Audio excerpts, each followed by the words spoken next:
I have no idea what that sound is, but we are live. And welcome everybody to Earth 2 Comic Cast, where superheroes exist and Star Trek talk is the norm. We are back with another episode. This is your favorite podcast that you don't know about yet, or you do know about, and you've been waiting for. If you're listening, how do you not know about it? Right. This is your favorite podcast that nobody you know knows about. There we go. Thanks a lot. See, that's why we have Patrick on. Because he's the smart one, and everyone else is just here to support Patrick. If this was Discovery, Patrick would be Michael Burnham, and we're just the supporting cast. I don't think so. Unlikely. Okay, so we're here for episode 2 of Star Trek Discovery, and the episode is titled New Eden. I think we're just gonna go ahead and go right into it. That's the name of it? Is New Eden? I didn't even notice that was the name of the episode. Wow. So that was a crappy Eden. Sorry, go on. So I'm just gonna go ahead and drop the synopsis, and then we can talk about the episode, and then talk about how we felt about it later. Oh, that was a lot of manual labor for the Garden of Eden. Sorry, go on.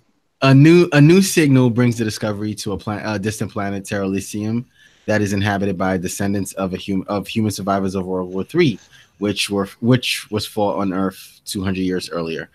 Yes. Is World War III, Anthony, the war with Khan? I think Khan happened right after World War III. Yeah, that was after. Yeah, it was never.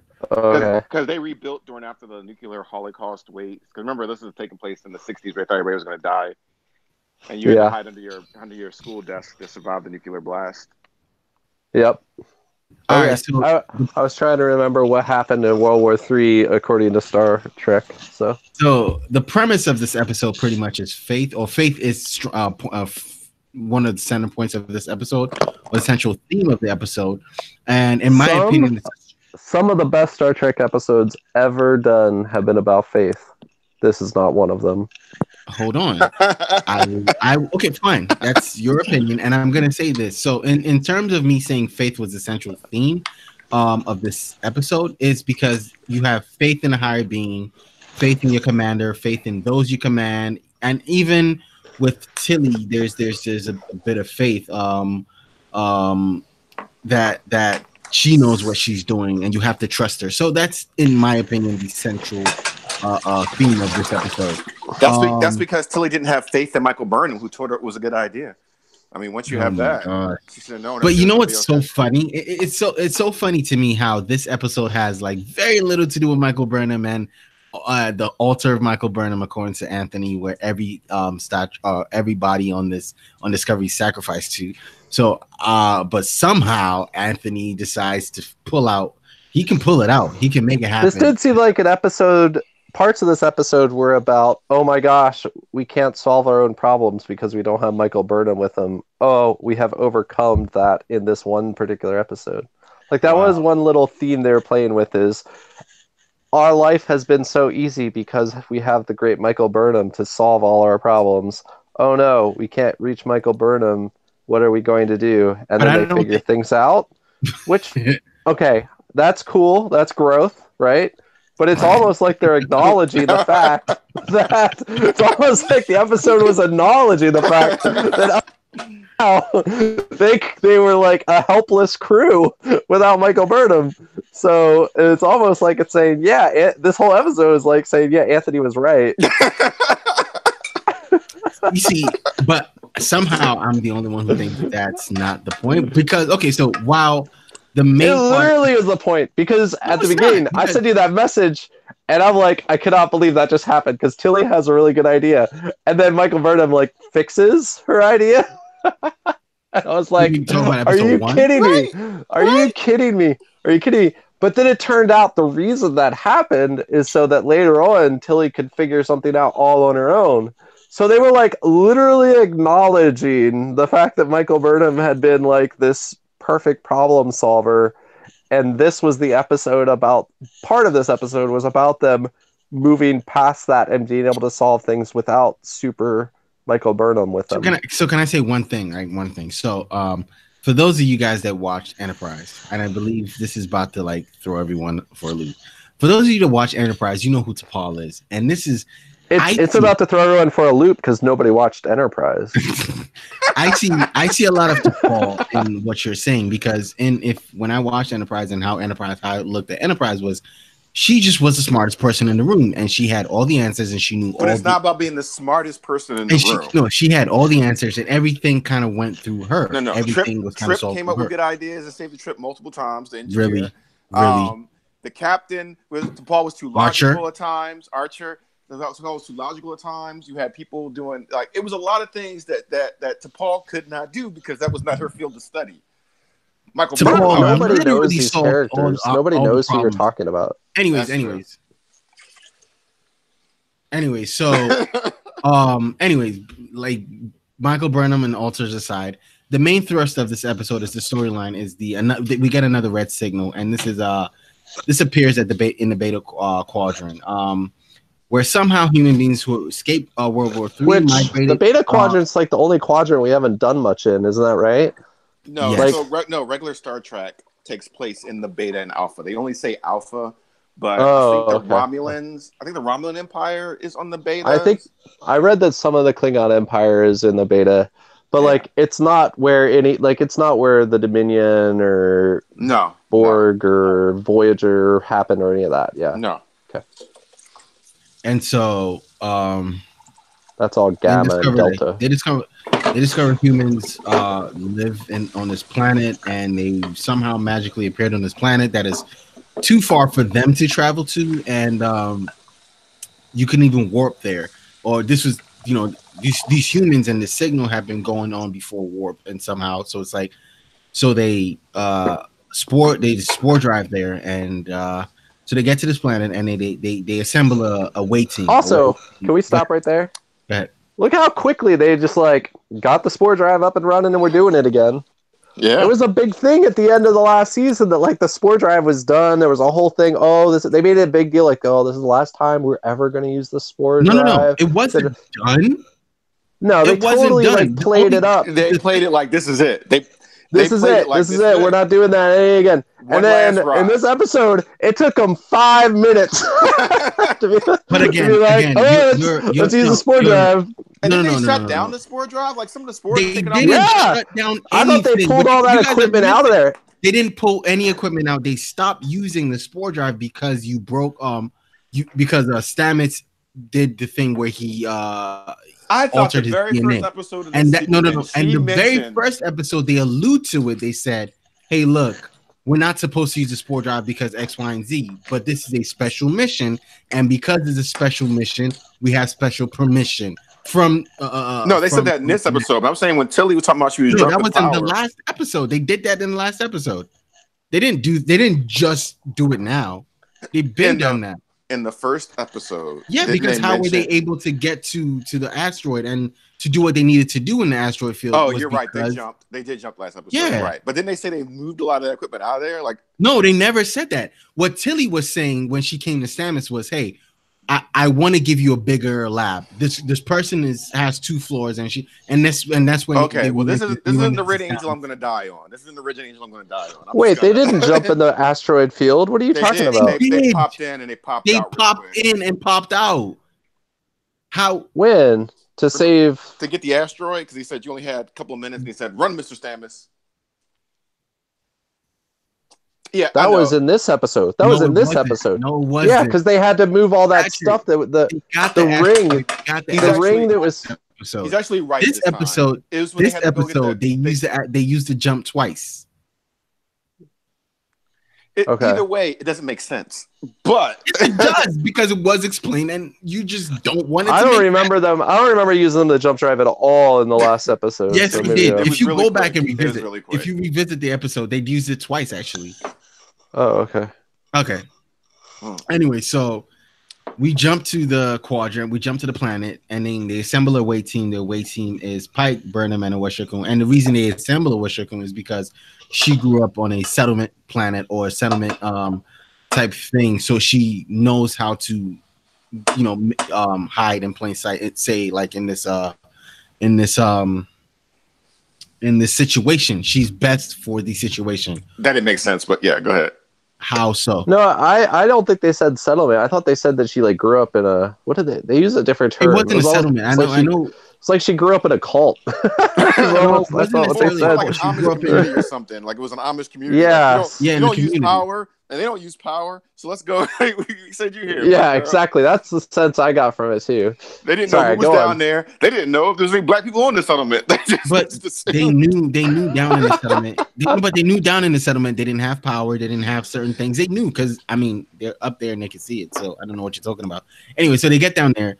And then they find a way to break into the church, this building, this lone building, and then they break into the church and they see that, because so what had happened was they gather from going in there and saying, okay, this is a church or this is a place of worship, and there are so many religions in this one book, and Pike determines that maybe because it happened to have all these other religions and all these other people went in there, so they probably amalgamated their religion into one, and that's the explanation for why we have this big faith. I did like Pike's thing in there though when they talked about religion and anybody been in a church, and he was like no. And I think it's really interesting depending on what era you go into Star Trek, where religion falls into, because at certain times they'll mention faith, at other times they're like a pure science culture at this point. Earth is, so it's a really interesting mix to have him. I think Benjamin Sisko talked about faith once with his dad. Like Sabak. So you have that religious mix in there, and I thought that was pretty interesting. Where he was like, "Has anybody even been in a church?" And they were like, "No, of course not. Like churches, where are they at?" And I thought it was a really interesting conversation because obviously he has been in churches and he does know something about religion. So I thought it was Pike, cool. Pike is the best thing to come out of this episode for me because remember at the end of the last episode, I was less pleased with Pike, and he has grown a little bit. He's still not like in my top captain or anything, but he has grown a little bit for me, and maybe if they continue to develop that part of him, it could be really interesting. I mean, like Anthony, just to piggyback of what Anthony was saying, in the Final Frontier, I believe Enterprise was hijacked by Sabak or whatever his name is. You guys talked about him in great lengths last week. I think in a quest to find Shikari, I believe, as well as God. Shakari. Thank you. I said that. I mean, Deep Space Nine is like all about faith all the time. Yeah, which is really interesting. But again, you have that contrast because the Federation isn't about faith for a lot, so it was a really hard transition for that. And I like to keep going to that thing, like alien technology. We've had these conversations in multiple different sci-fi, so it's nothing new, not a new concept, but a more advanced enough technology seems like divine intervention. But does it matter, right? So does it matter if an advanced civilization came down and said, "Hey, this is how you build this," and hey, maybe you shouldn't murder each other, or if there's some supreme God, and if you could argue the fact that if you believe in any kind of God, that would still make it a divine, celestial, extraterrestrial being, right? So I thought that was really that's always interesting when it comes up, but especially in Star Trek, who kind of they dip and dabble a lot. And it is very, very interesting, especially in Star Trek. You said like they dip and dab, they dabble in it a little bit because it is interesting when you see man who has evolved or technology that has evolved up to a point where we can actually travel in the stars. So now at that point, is it logical for man to believe in like life, like when you see other advanced sentient beings, and it's like they could have at one point come down to your planet and that's probably where your technology started from, or they started certain things like Anthony was saying. So in this particular episode, the reason why we're here is because one of the beings or one of the red angels from Michael's thing last week was one of she saw Vision during the war. All these people had run into the church, and they came in and they saved them. So this community has grown from that particular bunch of people, from different religions and different faiths, and now they become this over, this other community with a woman in charge, and she's she's probably from she was probably like the head of the church at the time. Patrick, you okay? She's descended from the head of the church. I'm totally fine. I'm just listening. And even in that community, you also have people who are in charge of technology, like Joshua or Joseph, I believe his name was. his people were his descendants, or people he's descended from, were in charge of technology, and they ran all the tech, they powered the church, and they gave the power to the church. And so we find him, who he's the one who powered the message, or who sent the message, or who has been broadcasting the message, trying to to see if there's anything else out there, as what anyone who has that kind of technology would do. He's also the one who's questioning his faith, because it's like, hey, I don't feel like we're the only ones out there. I don't think we're, I think there's more people out there. There's more things out there. And this episode did enough to keep me interested in, especially in that simple story, because now what also I find really interesting about this episode is we get to go a little bit, or dabble into Prime Objective 1. Is it Prime Objective 1, or is it Prime Directive 1? Well, it's not called the Prime Directive yet. It's not called the Prime. Well, for Star Trek, you Enterprise people are supposed to know this, because it's whatever they were following, right? Mm-hmm. But I didn't watch that show, so I don't know. I hate I really do, because it's like, so, wow. But also point out that the captain was wrong and Michael Burnham was right again. So, but he was he wasn't wrong though, and that's the thing about this episode is any. I think, to me, the big question is who's wrong, because you're right. It's General Order 1 in this episode. Who's right and who's wrong? Is he right for saying we have to let these people develop on their own, or is she right for saying like this? These people are questioning their faith, because she's coming from a logical point where it's only logical that when you start questioning your faith, you're supposed to. We're advanced, and we're supposed to tell you this is what it is, and this is how it is. No, that's not logical. So I don't totally understand. So what's it called again? First Objective 1, General Order Alpha 1. General Order 1. I don't necessarily. It seems a little odd how it's applied here. I don't know. I think it's up to interpretation, and so I guess that Pike's interpretation is that this is a pre-warp civilization or whatever. But like, they've only been there, first of all, 200 years. This isn't like 10,000 years. It's like they were separated humans for 200 years. Like the length of time that America has been formed. That's like 2 to 3 generations. It's like 2 to 3 generations max. Like, so it's like if somebody got marooned on a desert planet full of hostile creatures, and they were like, no, just a desert island. If somebody got marooned on a desert island and you were flying an airplane over it, and airplanes hadn't been invented yet, would you just be like, oh, 10 years after they don't know what airplanes are, so we gotta leave them there? Like, these are humans that traveled in space. They traveled in space further than you have. Okay, so now I'm asking a question. You're waiting for rescue with that. They were waiting for rescue. They're literally there, waiting for somebody to come and rescue them. But they weren't waiting for someone to come and rescue them. At this point, they had settled. At least one of them was. At least one family. The rest of them thought they died in a nuclear holocaust. And instead, you drop them a battery and say, all right. Good luck. Yeah, I mean, y'all got toilets here and shit? No, I gotta go. Here's a battery, though. That don't break shit here. I'll give you power for 10 more years. But you know what? 10 more years. We'll meet again. I'm sure we will. Your question is kind of direct. Okay, so did we all watch, I don't know if you watched Star Trek Into Darkness? Yeah. Okay, so we saw, you remember the where was it wasn't Spock, it was Kirk and whoever went to, and the volcano that was about to erupt, and they needed the Enterprise to, so this is exactly that situation. It's like it's not. It's not. It is. No, they're an alien race. These are humans. These are humans. It doesn't matter. Just because. It doesn't change the fact. Look, if I'm all right, Voyager. Okay, Voyager. When Voyager comes back and has contact with the Federation, was the Federation like, you know what? All the technology that you did not learn about while you are gone, we are not giving you that technology because you missed it. You weren't here, so you don't get it. No. Like, so it's the thing. And also the thing is, it's like if you dropped Tom Paris on an island and be like, "Oh, we can't fuck with him no more. He don't know how to do warp." What? He don't know how to go to warp. He's a human. No, but he's a pre-warp person. I was like, again, I understand what you guys are basing all your arguments on. If this is not no if, this is a fact. These people. I know, and the fact is that they made the wrong decision. The fact is they made the wrong decision. In my opinion, they didn't make the wrong decision. Those people are dying from diseases they could cure.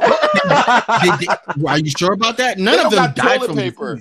Yes, they do. Let me preface this: is that this is a missed opportunity.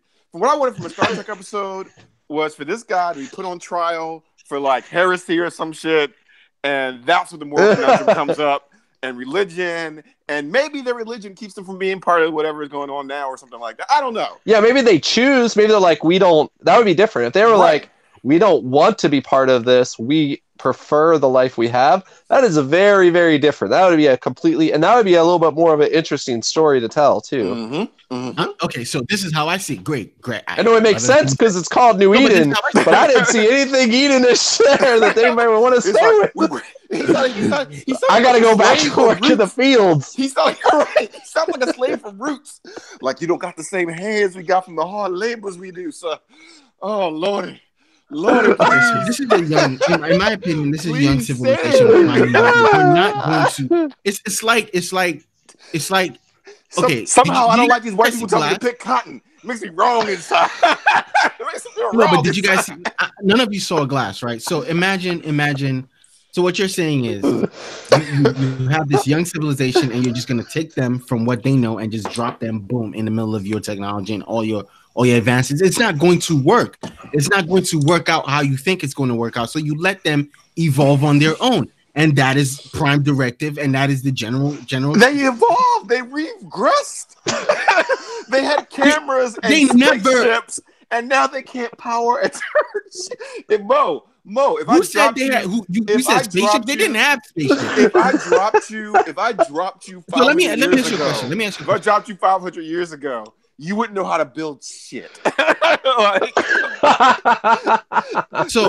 you're saying is, again, we're operating in this episode based on a time travel type of thing, and that's how I see this episode. So no, I do not agree with you that they were wrong. You let the civilization evolve on its own, even if they were human. Your thing is, I think, is because they are human, so you have to help them. I don't think so. I think you have to hold prime directive and you have to let them evolve on their own. Look, Gran, who was there when the ship landed and saw the real angel in person, just died like 30 years ago. Gran was alive. Right? Gran was alive. This is not a different people. This is not a different people. These people are marooned. They are stranded. This was 200 years. You can't say 30 years ago. This is 200 years. This is generations. At least 3 generations at this point. I said at least 3, but you're talking about at least like 2, right? So it'd be like, how long ago was slavery? Slavery is so long ago. We don't need to talk about slavery no more. What? My great grandmother was on a cotton born on a cotton field. Her parents were slaves. God damn. I 100%. I'm sorry. Like, you're not gonna get me to agree with you anyway. So on Terralysium, none of it makes sense. It doesn't make sense. It does. It makes perfect sense. You guys just don't want it to make sense. And you know what's perfect about this episode is it was directed by the guy you guys said, you know what? He's done Star Trek. He knows what he's doing. It's fucking Jonathan Frakes. Yes. But I don't know that. All right. I'm not convinced. All right. This episode. Oh, man. Come on, Discovery. I want you to make me happy again. But this episode is a bit of a letdown again. But I want to say that this is how much Discovery has me drinking. It might be Jonathan Frakes. Oh my gosh.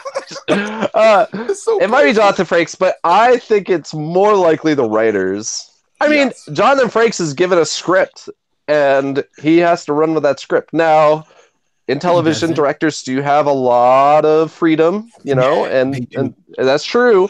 But like the script clearly was built to. It's not like Jonathan Frakes could show up and be like, you know what, this is dumb. They're gonna rescue these people instead. Michael Burnham's gonna be wrong at everything that she says. It feels like this. It's the script, and honestly, this is more what I would expect out of the first season than the second season. Like, it feels like they're still figuring out the characters. They're still playing up to like stereotypes of the characters. Because they didn't work in any other characters besides Michael Burnham, the Tilly, engineer, and everybody else died. And Tilly, Mike, everybody else died. Yeah.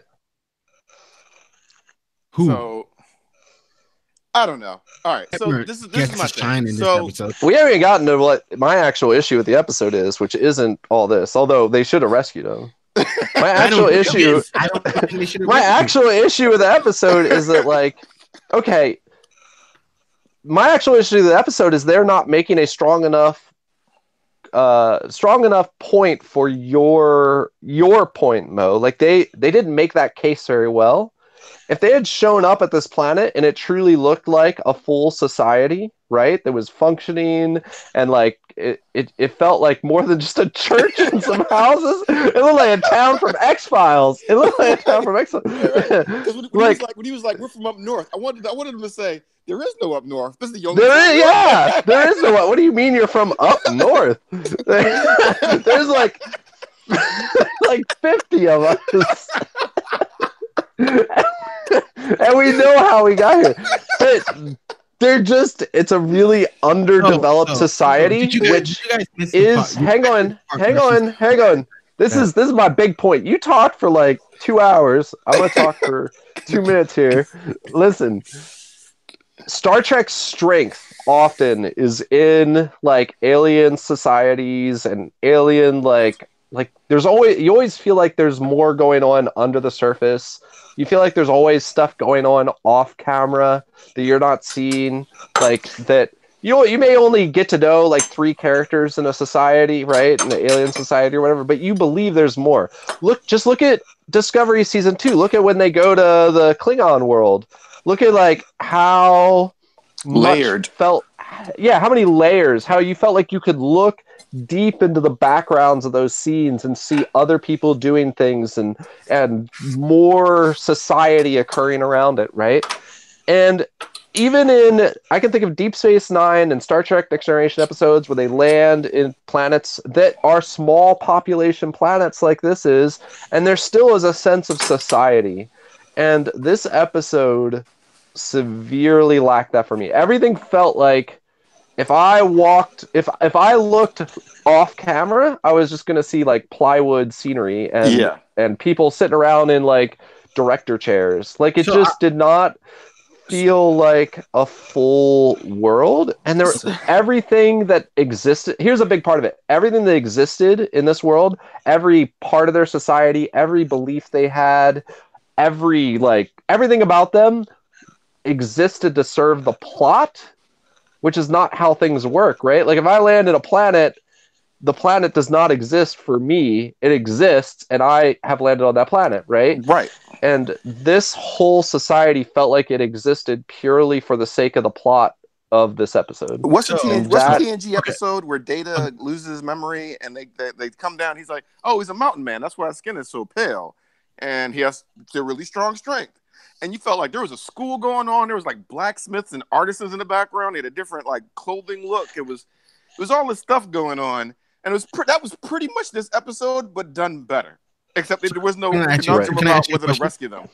So can I ask you a question? Right. So did you guys miss the point in where she said, when we had power or when we could power our church, people from all over the world, all over the they did not say the world. Yeah, she said. People from all over will come and reverence and worship here. Did you miss that part? So I'm sure there's other settlements. So there is other settlements. Yeah. So what you're saying is that's even worse because there was no sense that there was other settlements. You didn't get a sense there were other settlements. So you just thought that was the only settlement because that was the only place shown to you? I'm confused. It just didn't feel like a full society. That's all. It just didn't. And it's been 200 years. Like America is okay. Look. We have influx of immigrants all over. There were no immigrants to come over. Whatever small ship they had, that was it.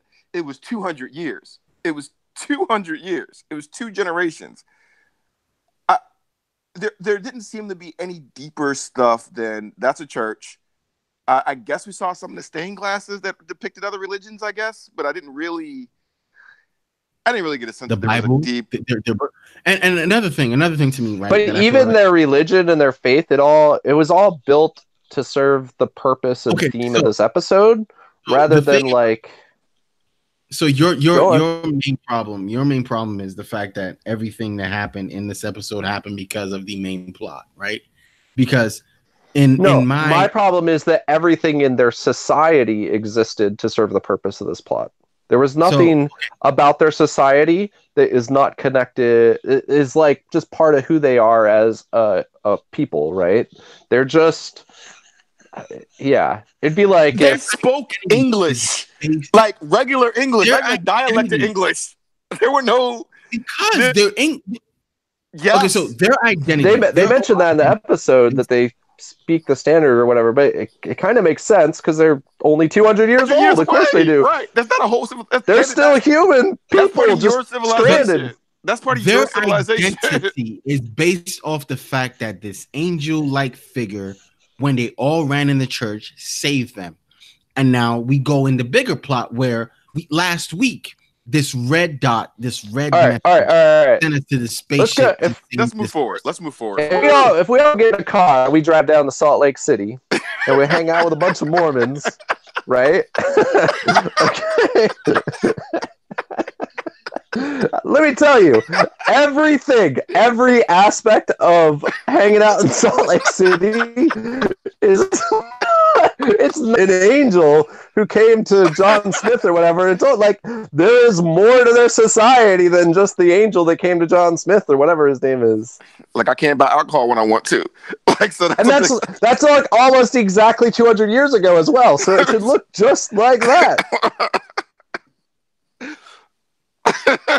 So you understand that. Let's move on. So now, we leave. So this is happening on the surface world, and while on surface world, Discovery finds out that this 2 things happen. Tilly should be locked up. Tilly should be locked up, by the way. Tilly is trying to and kicked out that program. She needs to be kicked out that program. Okay, 2 things happen on Discovery. 2 things. One of them, Tilly is trying to dissect the moon rock or the didn't the computer say a large explosion could happen, like a chain reaction, something like that, like an explosion could happen if she messes with this rock? So she did in the middle of the ship. She did break a piece off, and she broke 2 pieces off. One of them came out the containment field and fell on the table, and she saw that. Which, by the way, that was a good scene. It was good special effects when the rock, like that was well. That's Frakes at his best, right? Like, you got a sense of what she was dealing with the moment that little pebble like crushed all that stuff. You're like, I felt and the way she reacted, the whole scene was very well directed, very good. Yeah, but she's a criminal. So she but the whole fucking Discovery is about criminals because Michael Burnham is the biggest criminal of them all. She breaks open. Did you just say something disparaging about Michael Burnham? I've said it all the time. The Klingon War, they're coming for you. The Klingon War made the Federation stronger and more advanced and more enlightened. Michael Burnham saved the universe. But she's still a criminal. It doesn't change that. I don't believe I'm hearing this. I don't believe I'm hearing this. She damn near started the war. I mean, she didn't start the war. She almost started. Holy Burnham. Look, I love Michael Burnham, but I'm not stupid enough to sit back and say the whole thing that happened in season 1 wasn't all her fault. I love Michael Burnham as well, so give her better writing. Stop. She's a great character. Michael Burnham didn't do anything in this episode. Don't write down to her. This is not one of the episodes where you can complain. Last week you had that chance, and it's okay to do that last week. This week I don't see that. I didn't see it. Anyway, so Tilly manages. Oh my God, Tilly manages to take a piece of the meteor, and she puts it in another containment chamber, and she thinks it's solid. There's a chain reaction. It explodes. She passes. She wakes up in medbay, and she's ready to jump back and get back to do what she's supposed to do. And two people come in. First of all, Saru's like, no, you can't do this. You need to take care of yourself. And he gives her this really great speech, which I really love. It's like, hey, before we care for others, we must care for ourselves, he tells her. That's the Boy Scout motto. Don't be a victim. And I believe it was easily. Don't be a victim. Is that what you said? Moments of the episode. It's a Catholic choir boy. Oh man! I need 3 more beers. Give me a second. Go ahead, bro. Let me piss him off. Go ahead, bro. I believe this is, again, we want more Saru, and I feel like we're getting more, or we got him to do something other than just. But Saru was also wrong. Did Saru? His makeup looked off for me, by the way, in some of those scenes. Maybe it was just the lighting or whatever, but it didn't look. I was surprised. It was one of the first times I've ever looked at Discovery and been like, huh, there's like just a human under that prosthetic or whatever. I just have a question. Is Saru's danger ability, is it like supernatural, or is it like just when he thinks he's in danger? No, it's when he senses. Hard to tell. Like, because sometimes it feels more like Spidey sense, where it's telling him there's danger, and sometimes it feels like he's just nervous and anxious or whatever, and that's what comes out. I think it's twofold. It's when there's you watch his background story, you won't blame him too much. Okay. Yeah, there's some level of anxiety that goes into it, and then there's another part of it where it's like he's sensing danger, like the Spidey sense. Hey man, imagine if the Cardassians just ate the Bajorans. His background story is basically imagine the Cardassians ate the Bajorans. Yeah, I believe that. So he tells her to take care of herself, and I really like that. I really like that part of it. And so while the B team, the away team, is down on dealing with what they're dealing with. If they're the B team, they sure seem like they're the A team. They get way more camera time than the A team.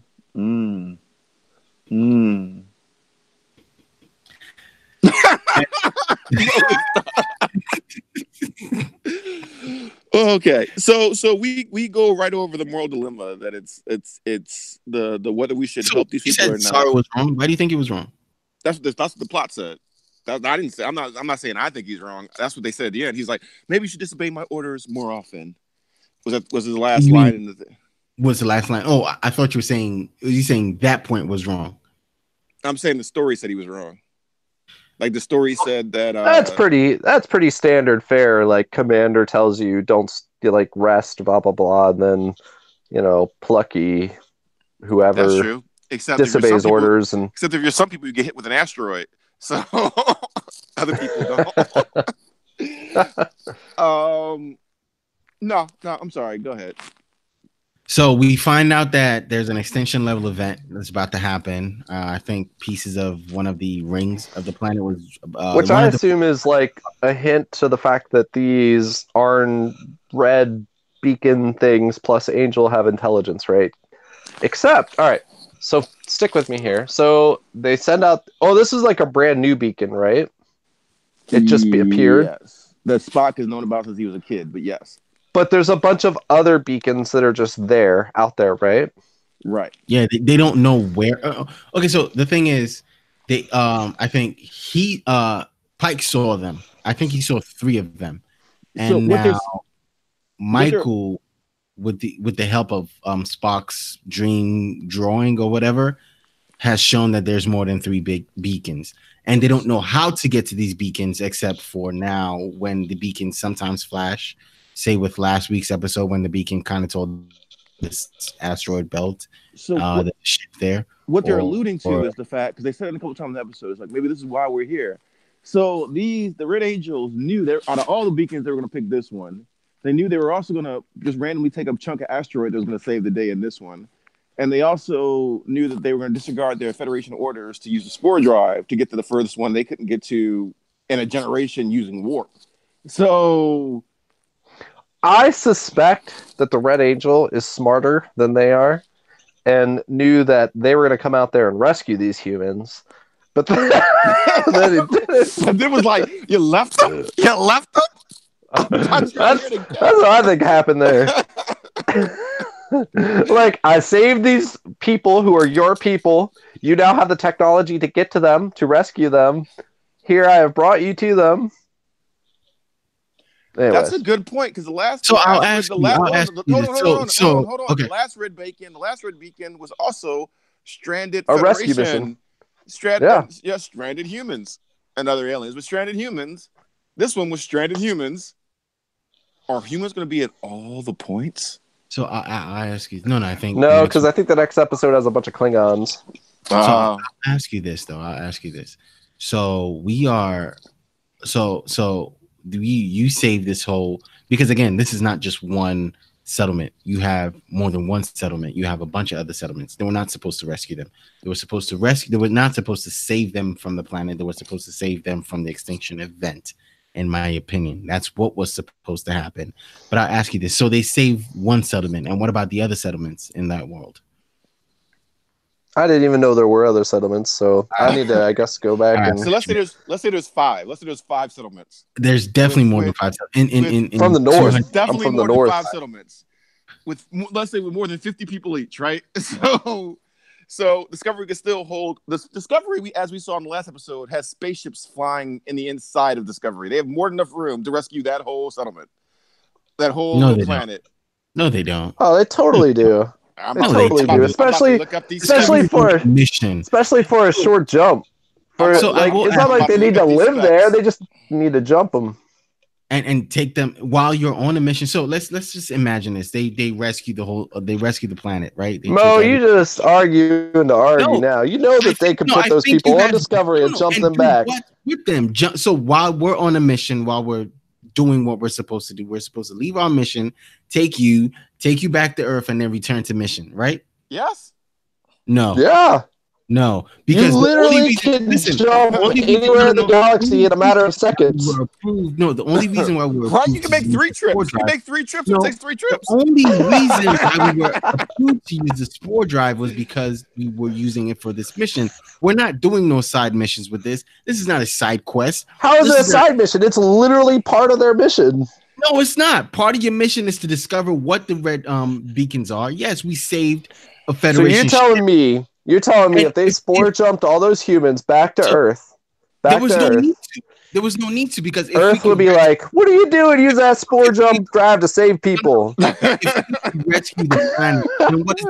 And these people, they've been there 200 years. You should have left them.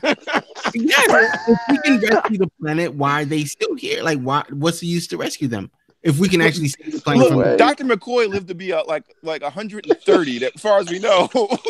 There's no way. There's no way that would have happened. So the question to you guys is, if we can rescue the planet, right? If we could save the planet from the extinction level event, what is the use of picking up all these people? Like, what is the point? To save them? From what? The Dark Ages? Hold on. Were they in any kind of danger? Besides the extinction level event. Yes, they don't got medicine or technology or life. Okay, so that planet has more than just that one ring. It has lots of rings. Maybe this will happen again in 50 years. I bet they aren't going to be able to do much about it. Okay, so now you're saying maybe it will. Now they don't have lights. Okay, now they do. Now what?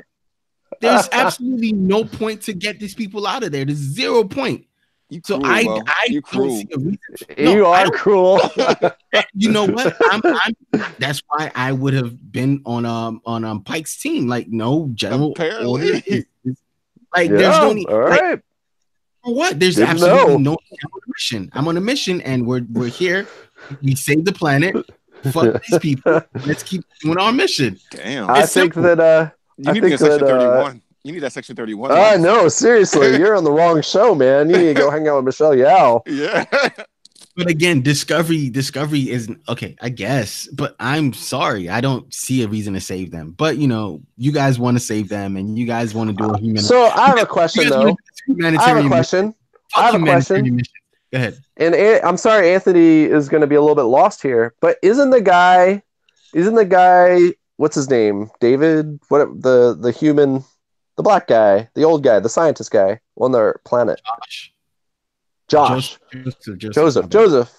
Isn't isn't Joseph basically doing exactly the same thing in exactly the same way that we saw Saru do in his little thing? Yes. And like, okay, so now if we go back, almost exactly, right? He's sending out a beacon. He believes that there are people in the stars, and somebody answers that beacon and saves them. Now, was Michelle Yao breaking the rules when she rescues? I forget her name, Captain. Wait, is his people not warp people? Do they not have warp? No, they're not. No, they're not. Pre-warp. They're pre-warp. Transported by the angel. Where have you been? They're pre-warp getting eaten by warp people. Man. Oh man, your argument just kind of fell apart, Mo. No, it didn't. It makes no sense. It makes no sense. We will rescue a pre-warp alien who wants to travel the stars. But we won't rescue a pre-warp human who wants to travel the stars. I don't understand. Who already traveled the stars? I don't understand. Oh man, I need to watch these shorts. Yeah, you do. And she was in trouble. She damn near almost lost her command. What are you talking about, Patrick? She almost lost her command. I didn't hear that part. Oh, come on. I don't remember her losing her command over it. I said she almost. I didn't say she lost it. Wait. You got in trouble for it. Was Saru just like cattle? Was he just like cattle in a farm or something? No, did he have a radio? He was cattle who lived in a civilization who had a faith that believed they were made to be cattle. Isn't that an episode of Hitchhiker's Guide from the Galaxy where that thing was made to be eaten? It's like, yes, try the best meat in the rump. Their religion is basically, it's like, remember the little aliens in Toy Story? They're like, the claw! Yes. That's Saru's society. A warp society shows up and is like, the claw! And then they're taken away and they get eaten. Oh, man. But you won't save a people. That could be your cousin. In the Federation now, there's probably old people. There's people in the Federation now. I'm on mission. On the Federation now. This mission is not my problem. On the Federation now, is not my problem. There are people that are living to 160 years old. Somebody. Let me ask you this: are they safe? Yes, they are. Are they in danger? No, are they not. Danger. Yes, they are safe. They're not in danger anymore. So Mo, if I drop you in colonial England, they will. Are you safe? I'm sorry, what'd you say? If I dropped you in colonial England, are you safe? No. So, but you're not dropping me in colonial England. You're dropping me 200 years. Like, okay, if no lights, no motor it just doesn't bars, make any sense. Not a single luxury. The more I think about it, the less sense it makes. Because it's like, Caruso. why did we oh my gosh, it so doesn't make sense. There's so many ways in which it doesn't make sense. Stay on that island is what I'm saying. If the Gilligan Island you're like saying that it is morally wrong for Western nations to help technologically behind. Yes, countries. It is. Yes, it is. Isn't it? Okay, let me ask you a question. Oh, perfect. You remember the guy, the preacher who went to and he got shot with arrows? He had no business being there, and he got shot and pelted with arrows.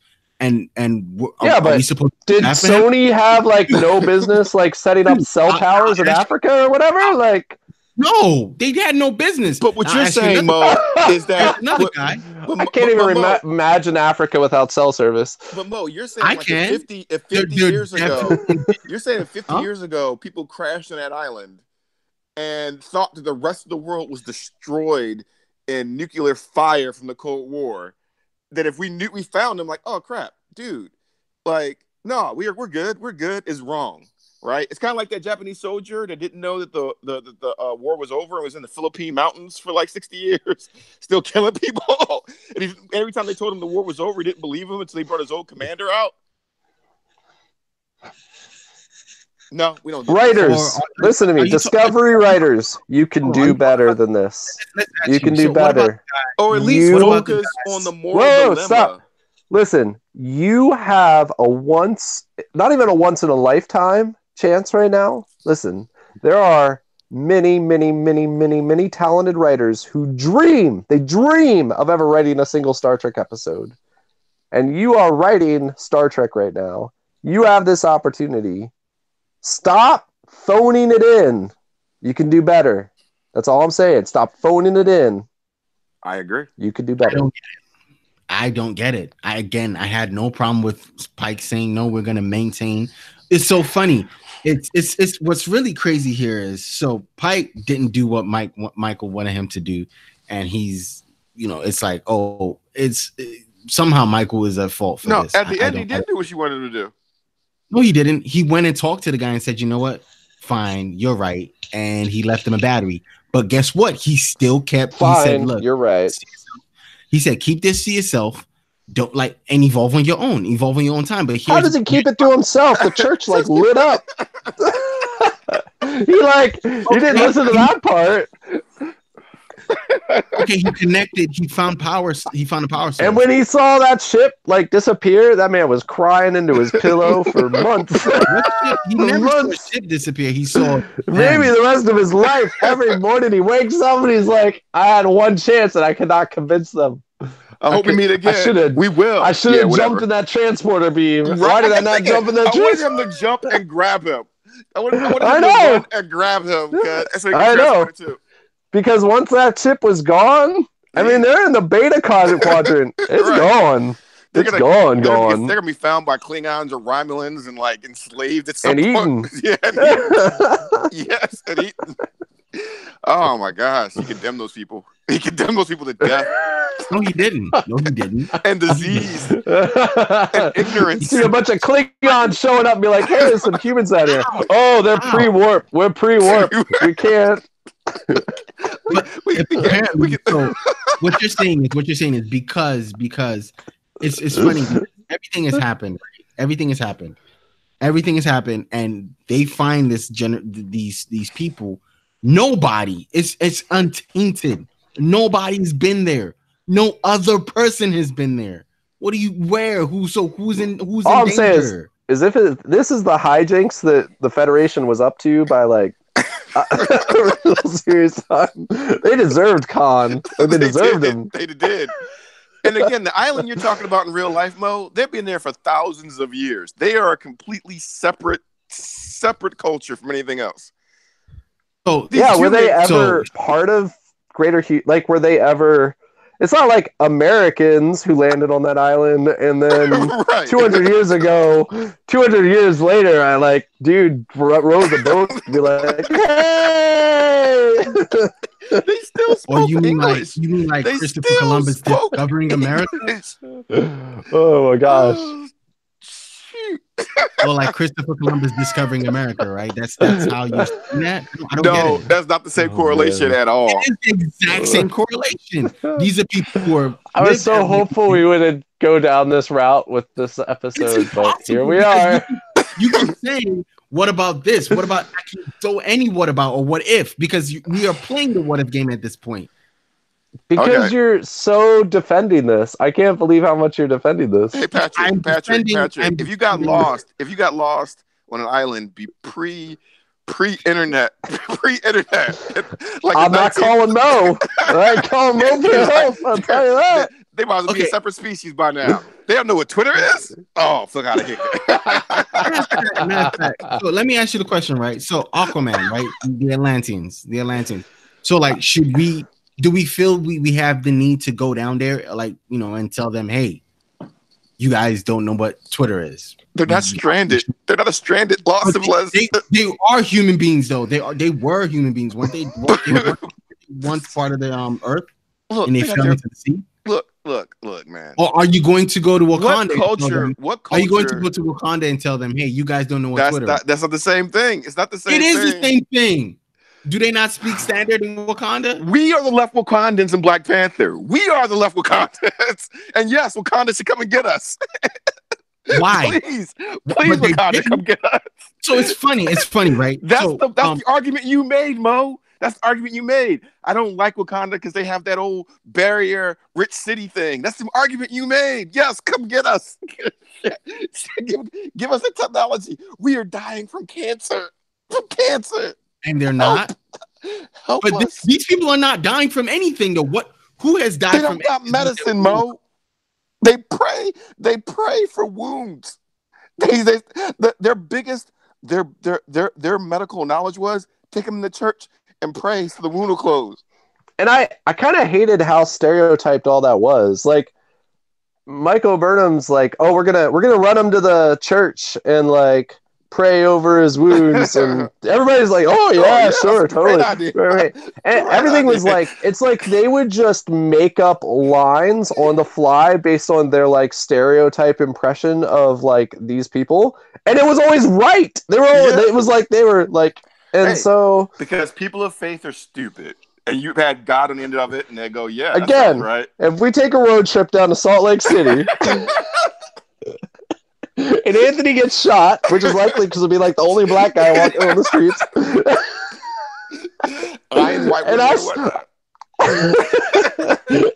And I said, "Oh, I gotta run Anthony to the temple." Not a single Mormon is gonna be like, "Oh yeah, that makes total sense." We'll be like, "Take that guy to a doctor. Take him to a doctor." Right. They've only been there 200 years. They know what a camera is. So they call it a camera. We. Oh Lord. Oh God. It was just. It didn't have any layers. I think that's her whole point. It was a very thin. It wasn't even like good. Like old Star Trek didn't have any money, so they would like reuse Roman sets and cowboy sets and any other kind of sets that was around, right? But they made sure, like, oh, they got our television broadcasts from so and so, and they built their whole society around this one thing. And what was the? That's an important clue for our plot, right? This didn't do anything like that. This said we were here 200 years. There wasn't even structures that were built out of the remnants of the spaceship. They built a church. They were not, but that's the thing. They were not transported in a spaceship. You keep saying spaceship. Where was the spaceship? They weren't. It was. The being like teleported the church to this planet. So why do you keep saying spaceship? Is that what happened? Yes. Oh, I missed that completely. Okay. Well, it also doesn't make a lot of sense why the being can't just teleport him again, but you know. Yeah. So that why can't the angel just teleport the church a second time? Right. Oh no, they lived. Okay, let's take them back. Maybe there's bigger plot. But there might be an answer to that. Yeah, there might be an answer to that later on. So that's less like maybe we'll find out because we don't know anything about these beings yet. You know what I was thinking? Because like Next Generation found a crew of humans from that time period that were cryogenically frozen, and so they were on a ship that was just traveling. Yeah, I remember that. Yes, I might. You know what they did? They put them all in a room and didn't let them access any of the technology or. Yeah. No, they was like, no, we got to put them back on that ship. Space. Picard was like, fuck this, they here for no more. It's been 200 years. It's been 200 years. We can't interrupt the development of the frozen cryo. So wait, time out. You're okay with Picard doing it? We're saying he didn't do that at all. We're saying he didn't do that, well. They integrated them back into society, and those people didn't understand the concept of no money. That one guy was like, "Where's my money?"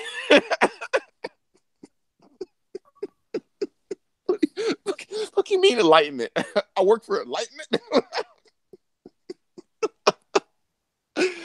Oh shit! Star Trek. Yeah, I don't think. Again, I'm with Pike on this. I think trying to integrate them, let them evolve. Let them get to a point. They haven't evolved, my guy. They're still evolving. We evolved from having to use fires for light to using a light bulb. They had that. They lost. It's 200 years. We're not talking millennia here, man. It's like Grand just died. Grand died. They evolved like I mean, what's difference between humans now and humans 200 years ago? I don't know. We're allergic to more things. Right. There's more peanut allergies. Like, there's more. We got more pharmaceuticals in our system. Mo, you are not more evolved than someone that lived 50 years ago. You're not. I don't care. I'm not saying I am more evolved as a person. I am saying let them evolve. When I say let them evolve, technology is what I'm talking about. Their civilization already evolved. That was them. Well, guess what? They're starting over again. So, Mo, would you be okay with them basically bringing them a bunch of technology from 200 years ago? Would that be okay? You know what? If that happens, that's fine. Bring them stuff they know from 200 years ago. I don't care.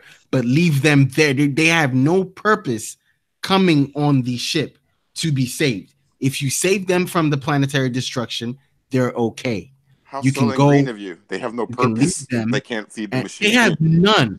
They serve no purpose other than to get us there to save them from the planetary destruction. That one black guy got his own education on how technology works and kept the signal beacon going with no educational system.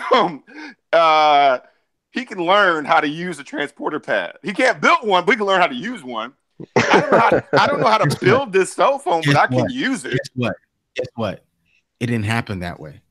He's gonna have to learn how to build one himself. Well, his descendants have to learn how to build one. I think it's just a pleasure of keeping these people down. I think you like keeping these people down in the dark ages. No, I'm shocked. I'm shocked. This is your opposite argument about Wakanda. This is your opposite argument about Wakanda, Mo. Look, my thing with Wakanda is right. No. My thing with Wakanda is, but then at the end of the day, it still happens. My argument with Wakanda, whether opposite or not, doesn't change anything. It's still happening. So leave it. I'm not gonna stop it. My complaint won't stop it. So why not? Why should I have to change it? If your rule was, look, leave it as is. That's fine. Leave it as is. The rule was also don't use any genetic manipulation. We're at war. The universe is about to be destroyed. Maybe these people that seen the Red Angel a couple of generations ago be useful. For what? I don't know. Exactly. You're just throwing me a maybe. You're throwing me an if or maybe. Look, man. Why save them then, Mo? Why save them? But this podcast is going so far left. Mo, why save them? Podcast is going so far. Why save them, Mo? Why save them? You gotta let them evolve on their own, Mo. You gotta let them evolve on their own. Discovery, give us a good episode for episode 3. That's all I'm saying. We can move on. But Discovery, in my opinion, now I know Mo. All right, Mo. Out of 5 stars, 5. What you give this 5 stars? This is like one of the best episodes Discovery has done. It's not one of the best, but it's a good one this season. So, but you're in 5 stars.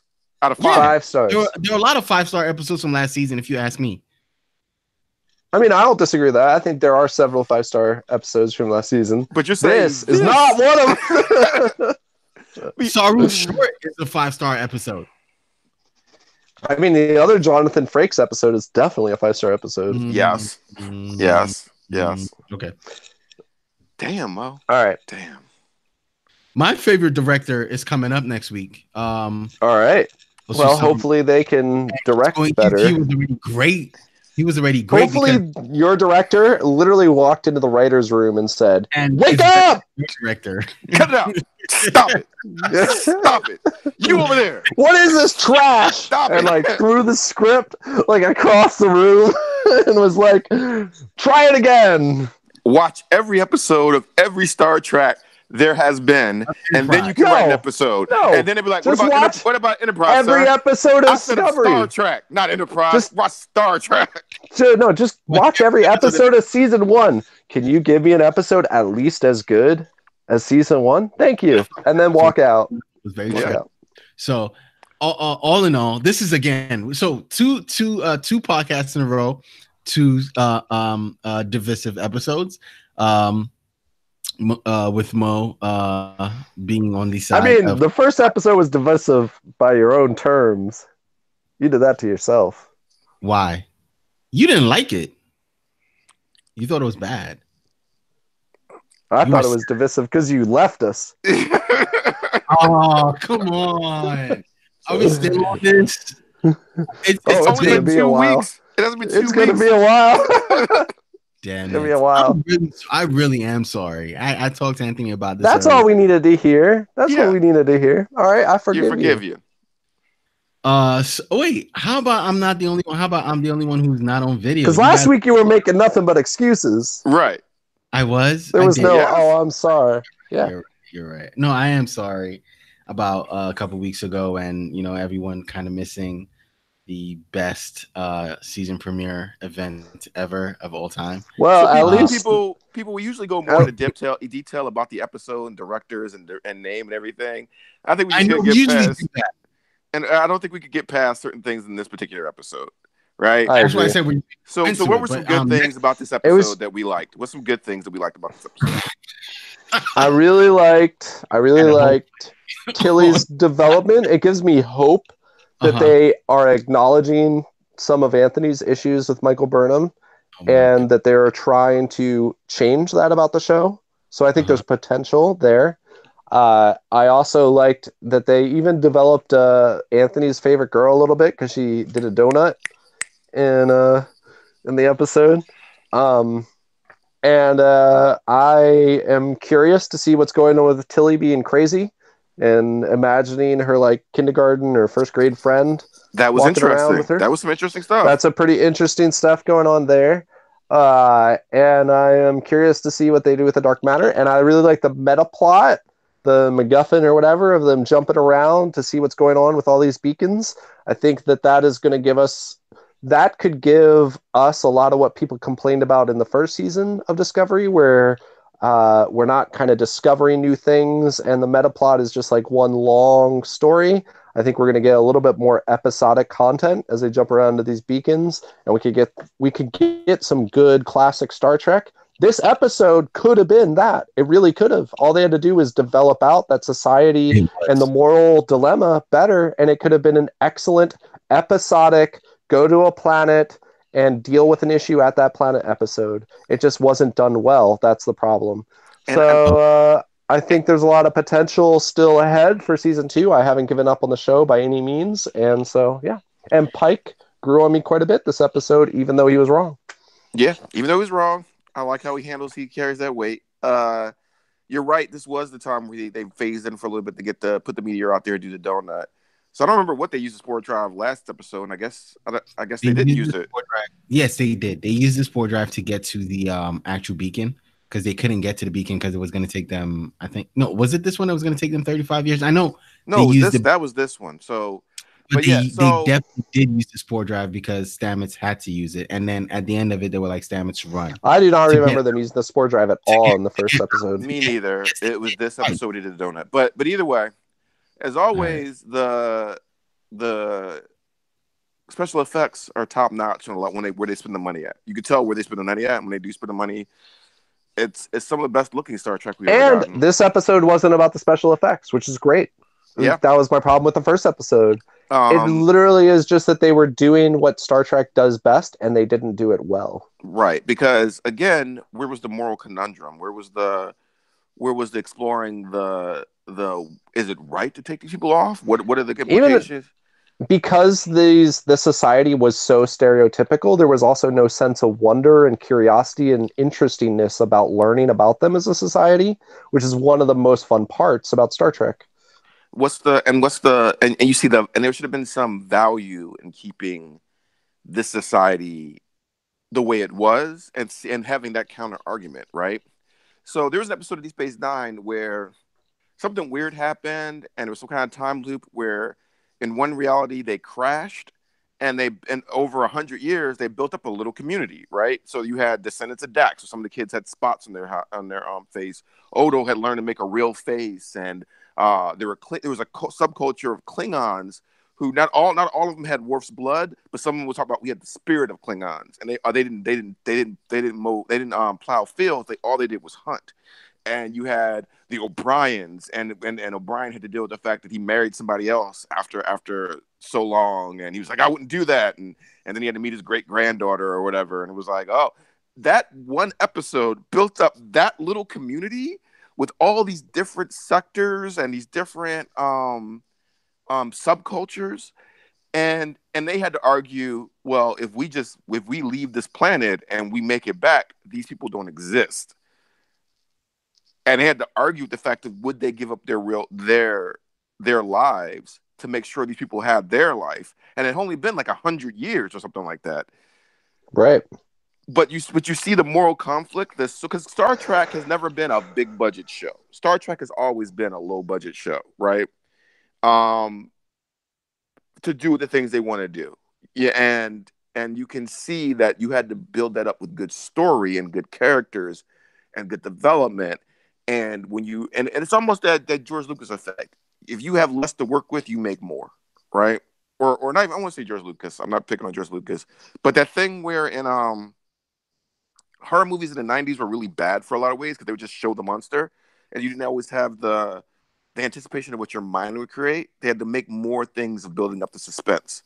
Star Trek is really good at giving you that moral conundrum and what was the morally right thing to do, or maybe there was no morally right thing to do and it was a sucky choice all around. But how does it affect everybody? And this was a real missed opportunity. How does a separate culture that came out of the World War III era, where we saw in First Contact how they were living and their attitudes towards people, how did they develop over 200 years? And they didn't think any deeper than that. They didn't even think that deep. They didn't think that deep at all. They went their church folks. They mix all religions, meaning that none of these things are right. Even though I did like Pike's answer, prove it. It just didn't go as deep as it could have went. And I don't know if did you watch Deep Space Nine, Mo? So you know the episode I'm referencing? I know what you're talking about. I know exactly what's funny is I think that same episode came to my mind watching this episode as well. Yeah. And there could have been a whole... But there's countless numbers of episodes where we're encountering alien societies and, Next Generation, almost every episode. Also Voyager, almost every episode, you're like encountering some new planet, some new society, some new... And there's more that...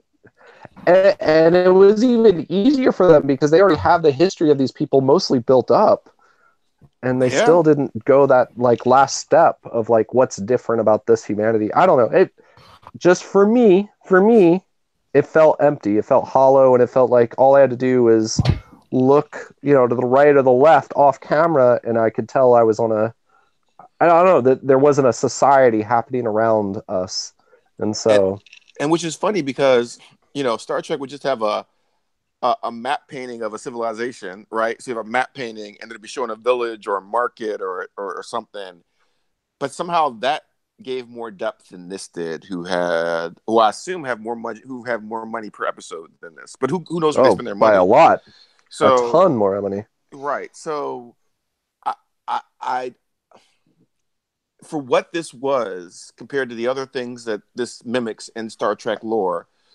It just wasn't there, and it could. This could have been the episodic episode that you could show all your friends and be like, "Here is a Discovery episode of Star Trek," and right? It's Star Trek, and it would have felt and looked and been totally 100% Star Trek, and it didn't deliver, and that's fine. I haven't given up, so I'm excited to see episode 3 and go from there. And let's be honest, Discovery has still had a better first season than any other Star Trek. Absolutely. Right. So Enterprise had the best season ever.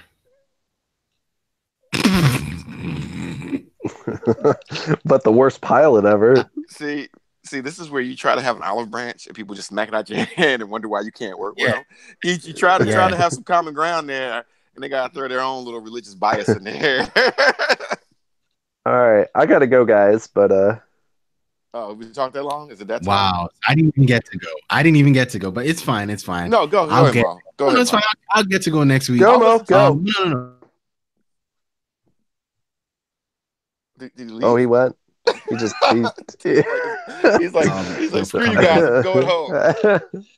I'm going back to my pre-warp civilization. I'm taking my ball. Yes, I'm going. Mo, go. Nah, Pike was right. Tilly was great. Saru was great. again, my girl Owashokun got some love. I believe, from the last season, I was super excited. I'm excited about her season. So what else? The civilization, I'm not mapping to them. What else? Am I missing something? You're roboting. Other than okay. So I can see it. I definitely can see it. Am I good now? I'm still roboting. You're good. Go. Go. Okay. Pike was right. Tilly was great. Now I'm roboting again.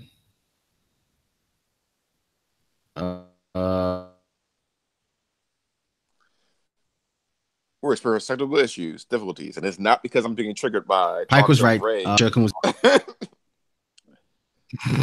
All right. Well, Mo was blinking in and out, guys. Discovery has been. We're still here for the show. We're still going to watch it. We still have faith that it's going to be a good season. I think there's a lot to look forward to. My understanding is they got new writers for season 2 from season 1, and it just seems like these writers they're not up to the task yet, but that doesn't mean they can't be up to the task. And so there you Mike go. was right. So essentially, this is their first season. Tilly was great. Yeah. Shokin was always awesome to see her. No, seriously. Thank you guys for coming. I really appreciate it. We'll be back on Tuesday because Sunday is next week. We'll be back on Tuesday. Not this Tuesday, next Tuesday, right? That's going to be the next one, right? Also, move the show back to Sunday, please, CBS. Stop this stuff. Yeah. Move it back to Sunday's Sunday. the Super Bowl. Definitely not moving it to Sunday. I got to watch me some True Detective right now, but yes, move it back to Sunday. All right. Watch your day. We'll be back next day. Thank you, Patrick. Yeah. Thank you. Yeah. Bye. Bye. Peace.